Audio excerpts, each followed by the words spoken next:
जय हिंद दोस्तों, अर्थ विद्यापीठ के करंट इलेक्ट्रिसिटी के इस नए लेक्चर में आपका बहुत बहुत स्वागत है। लास्ट लेक्चर में हमने बात करी थी कि रेजिस्टेंस क्या होता है। हमें पता चला था ओम्स लॉ के थ्रू कि ये रेजिस्टेंस है किस चिड़िया का नाम। तो हमें पता चला कि रेजिस्टेंस एक रुकावट है जो कि करंट के फ्लो होने के दौरान उसे मिलती है। यानी करंट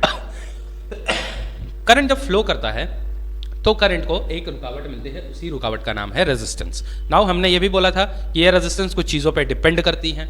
अगर रेजिस्टेंस तब तक डिपेंड नहीं करेंगी, मतलब जब तक आपका टेम्परेचर और प्रेशर कांस्टेंट है तब तक रेजिस्टेंस चेंज नहीं होने वाला है। अगर टेम्परेचर प्रेशर कांस्टेंट नहीं है, इनके अलावा और भी कुछ चीज़ें हैं जिन पे रेजिस्टेंस डिपेंड करता है, तो आज हम इसी चीज़ के बारे में पढ़ेंगे कि कौन कौन से फैक्टर हैं जिस पे ये रेजिस्टेंस डिपेंड करता है। सबसे पहला फैक्टर है जो है आपका लेंथ। लेंथ किसी कंडक्टर का अगर बढ़ाया जाए, अगर किसी कंडक्टर का लेंथ बढ़ाया जाए तो उसका रेजिस्टेंस भी बढ़ता है। पॉइंट नंबर 1 आप ध्यान से सुने पहले। ये लेंथ बढ़ाने पर रेजिस्टेंस क्यों बढ़ेगा, सवाल अब ये है, तो इसका आंसर सिंपल सा ये है, देखो ध्यान से समझो। अगर तुमको रोड पे हर 10 मीटर पे एक चेक पोस्ट दिखे और मैंने बोला कि रोड की लेंथ अगर 30 मीटर है तो कितने चेक पोस्ट मिलेंगे आपको? 3। अगर मैंने बोला रोड की लेंथ 60 मीटर है तो आपको कितने चेक पोस्ट मिलेंगे? 6।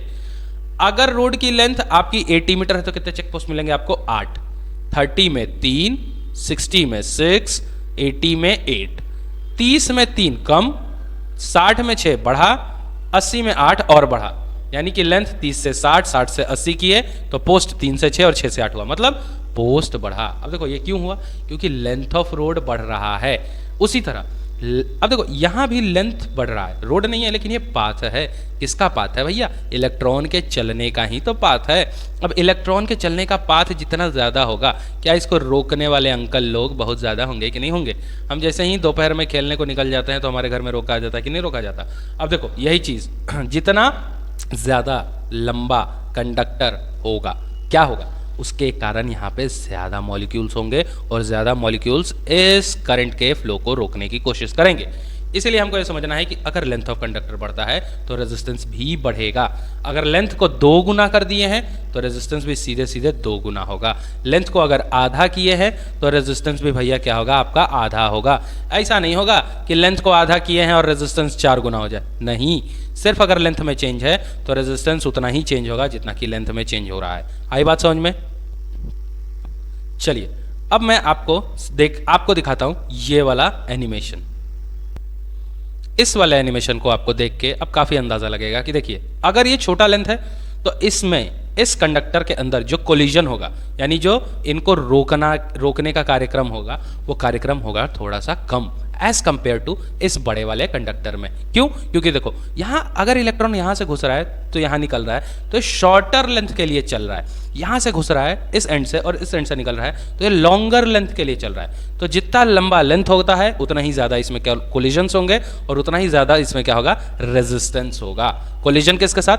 पार्टिकल ऑफ द कंडक्टर और पार्टिकल ऑफ द मटेरियल्स के साथ इसका कोलिजन होगा। आया बात समझ में? चलो अब हम अपने नेक्स्ट स्लाइड पे चलते हैं और समझते हैं और क्या फैक्टर्स हैं जिस पे डिपेंड करता है।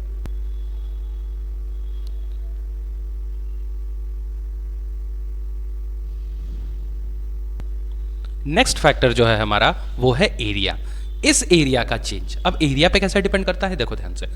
अगर मैं इस कंडक्टर का ये जो एरिया है इसको बोलते हैं area of cross section. Actually circular form है, वायर का कोई भी फेस होता है वो सर्कुलर होता है। तो अगर इसका एरिया मैं देखूं, यानी इसी सर्कल का एरिया देख रहा हूं, तो ये आखिर है क्या? ये इस वायर का विड्थ ही तो है। ये विड्थ ऑफ द वायर, यानी कि इसका जो एरिया है, इसका एरिया जितना बड़ा होगा मतलब इसका ये चौड़ाई, मतलब इस वायर का ये चौड़ाई ज्यादा होगा। अब इसको समझने के लिए क्या, देखो मैं एक फिगर बनाता हूं। इस फिगर को ध्यान से देखो। इस फिगर को जब आप देखोगे तब आपको समझ में आएगा। हाँ, तो इस फिगर को जब आप देखोगे तब आपको समझ में आएगा कि आखिर हो क्या रहा है। देखो इस कंडक्टर में इस वाले फेस का जो चौड़ाई है वो है कम, इस वाले फेस का चौड़ाई है ज़्यादा। मैंने क्या बोला?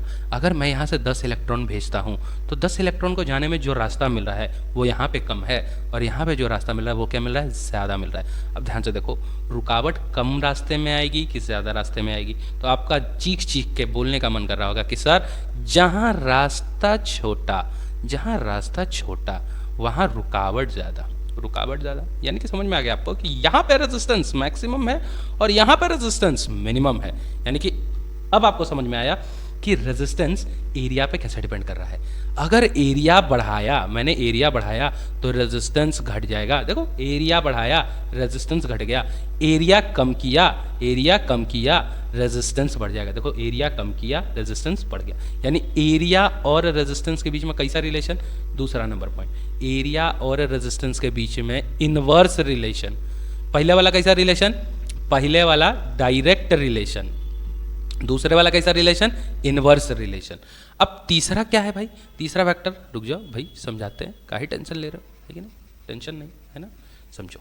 देखो हम अभी तक ज्योमेट्रिकल पैरामीटर्स पे बात कर रहे थे, मतलब एरिया, लेंथ, यही सब चीज़ है कि नहीं।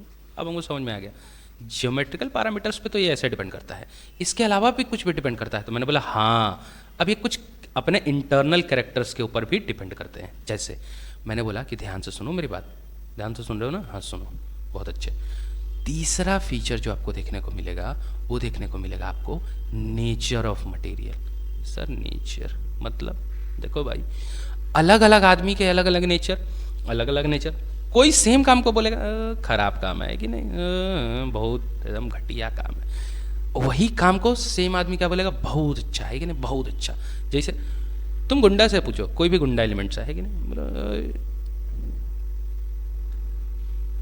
जैसे तुम किसी ऐसे आदमी से पूछो चोरी, जैसे चोर लोग से पूछो चोरी करना पाप है, बोलेगा काहे पाप है भाई, पेट उसी से तो पाल रहे हैं हम, है कि नहीं, चोरी करना पाप थोड़ी है उसके लिए, नहीं, उसके लिए तो उसका प्रोफेशन है, काम है, काम तो पूजा है कि नहीं। चोर के लिए कभी चोरी करना पाप नहीं हो सकता, लेकिन अगर किसी अच्छे आदमी से पूछो तो चोरी करने के लिए वो क्या बोलेगा, पाप। अब देखो चीज़ तो वही है, चोरी करना, एक आदमी उसको अच्छा बोलता है, एक आदमी उसको खराब बोल रहा है। इसका मतलब क्या है कि अलग अलग नेचर होने के कारण सेम चीज़ डिफर कर रहा है।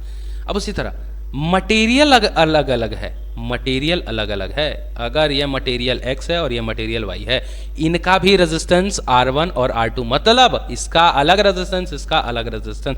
पॉइंट नंबर 1 मैंने बोला इसका भी लेंथ L, इसका भी एरिया A, इसका भी लेंथ L, इसका भी एरिया A, मतलब अगर ये 10 मीटर लंबा है और 2 मीटर स्क्वायर का एरिया है, अगर 10 मीटर लंबा है और 2 मीटर स्क्वायर का एरिया है, तो दोनों लेंथ और एरिया दोनों सेम है, लेकिन ये मटेरियल कॉपर का है और ये मटेरियल एल्यूमिनियम का है, इनके अंदर फिर रेजिस्टेंस का चेंज देखने को मिलेगा। मतलब अभी तक हम सीखे थे कि सर लेंथ अलग अलग करने पे रेजिस्टेंस अलग अलग, एरिया अलग अलग करने पे रेजिस्टेंस अलग अलग, सर इस बार तो दोनों सेम है, तो सेम आना चाहिए, नहीं, क्यों नहीं आएगा, क्योंकि यहाँ मटेरियल किस चीज़ का, कॉपर का, यहाँ मटेरियल किस चीज़ का, एल्यूमिनियम का।